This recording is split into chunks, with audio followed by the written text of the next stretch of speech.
आज का जो टॉपिक है वो है नारी बंधन शक्ति अधिनियम। सरकार ने अभी हाल ही में इसके लिए 131वां संवैधानिक संशोधन जो है लोकसभा में पेश किया। कब पेश किया? 17 अप्रैल।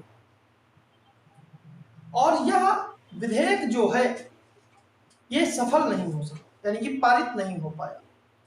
इस विधेयक की असफलता को केंद्र सरकार महिला आरक्षण कानून की असफलता का नाम देकर इसे जोड़कर पेश कर रही है, जबकि सच्चाई पूरी तरह अलग है। लोकसभा और विधानसभाओं में महिलाओं के लिए 33% आरक्षण का प्रावधान जो है वो 106वें संवैधानिक संशोधन 2023 में ही पारित हो चुका है और संसद ने इसे सर्वसम्मत से पारित किया था 2023 में 106वां संवैधानिक संशोधन जो था, यानी कि आज से 3 साल पहले ये पारित हो चुका है। तब सरकार ने इसे चाहती तो 2024 के चुनाव में महिलाओं को 33% आरक्षण दे सकती थी, लेकिन उस विधेयक में यह शर्त जोड़ दी गई कि यह 33% आरक्षण जो है ये तब दिया जाएगा जब इसके जो अगली जनगणना होगी और जनगणना के आधार पर जो परिसीमन होगा और परिसीमन के आधार पर ही 33% आरक्षण दिया जाएगा। इस तरह सरकार ने दिखावे के लिए कह सकते हैं कि आरक्षण कानून तो पास करवा लिया, लेकिन उसे लागू करने की नीयत नहीं दिखाई।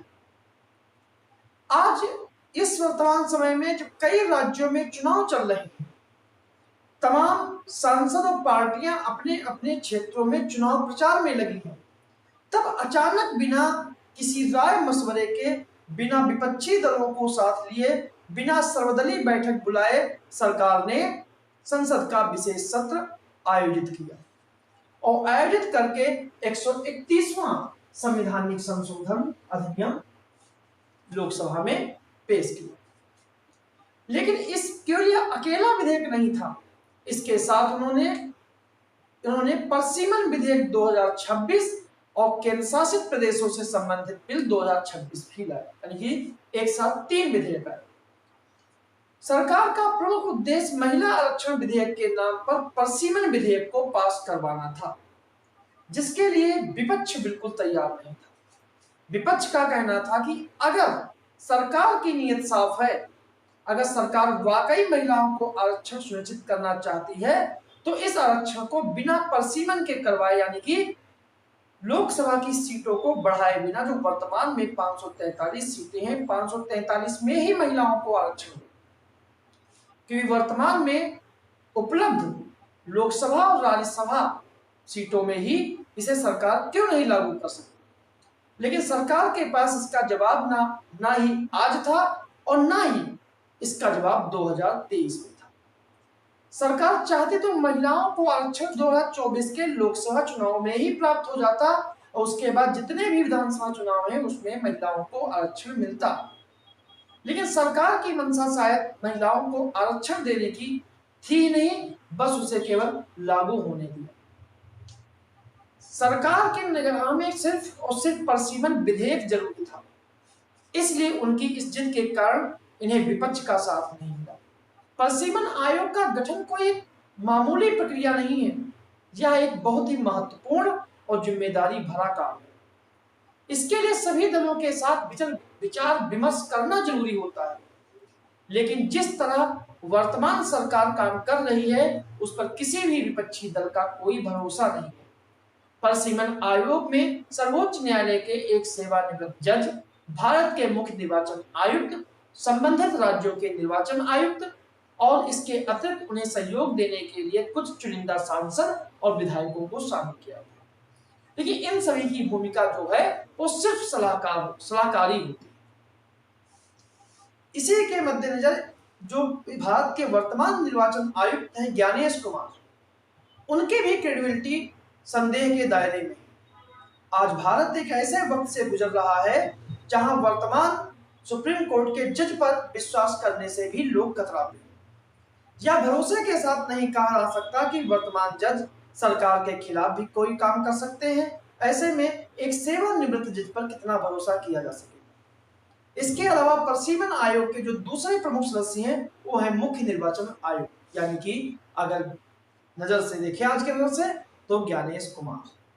सोचना पड़ेगा और जानना भी पड़ेगा कि चीफ इलेक्शन कमिश्नर यानी कि जो ज्ञानेश कुमार जी हैं या सीसी जो हैं वो मुख्य सचिव के स्तर के जो मुख्य सचिव स्तर के अधिकारी के साथ अभिन्नता कर सकते हैं, जो देश की दूसरी सबसे बड़ी विपक्षी पार्टी को गेट आउट कह सकते हैं और लोकसभा के प्रतिपक्ष के नेता के लिए असंसदीय टिप्पणी कर सकते हैं, तो उन पर विपक्ष कैसे विश्वास कर पाएगा? क्या उन पर इतना भरोसा किया जा सकता है कि वो ईमानदारी से इतनी बड़ी जिम्मेदारी निभा पाएंगे, वो भी ईमानदारी से? यदि एक बार प्रशिमन आयोग की रिपोर्ट बनकर गजट में प्रकाशित हो जाती है तो उसे भारत के किसी भी अदालत में चुनौती नहीं दी जा सकती। इसलिए जब तक विपक्ष का इस देश की संस्थाओं, न्यायपालिका और चुनाव आयोग पर भरोसा पुख्ता ना हो जाए तब तक एक ऐसी भी किसी भी एक्सरसाइज का विरोध किया जाना जरूरी विपक्ष के लिए बन जाता है। यहाँ पर प्रशिमन आयोग की बात नहीं है, उस पर भरोसे की बात ज्यादा है। इससे पहले भी 4 बार प्रशिमन आयोग का गठन हो चुका है।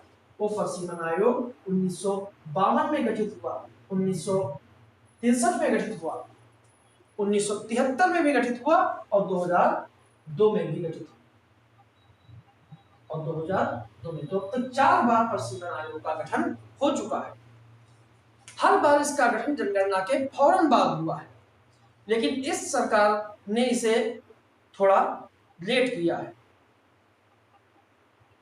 जनगणना के सरकार जो है जनगणना के 15 साल बाद शुरू करना चाहती है। कोविड महामारी का असर जो है 2021-22 तक था, जब इस दौर में पंचायत चुनाव हो सकते थे, उत्तर प्रदेश जैसे बड़े राज्यों में चुनाव हो सकते थे, तो जनगणना क्यों नहीं हो सकती? टेक्नोलॉजी के दौर में जिस तरह आज जनगणना का एक बड़ा हिस्सा डिजिटल तरीके से किया जा रहा है, तो 21-22 में उस समय क्यों नहीं किया गया? बात सिर्फ कोविड महामारी की नहीं थी, बात थी इस महामारी के दौरान मारे गए भारतीय लोगों की, जिनकी संख्या सरकार की लापरवाही और अनदेखी की वजह से बेतहाशा बढ़ी थी।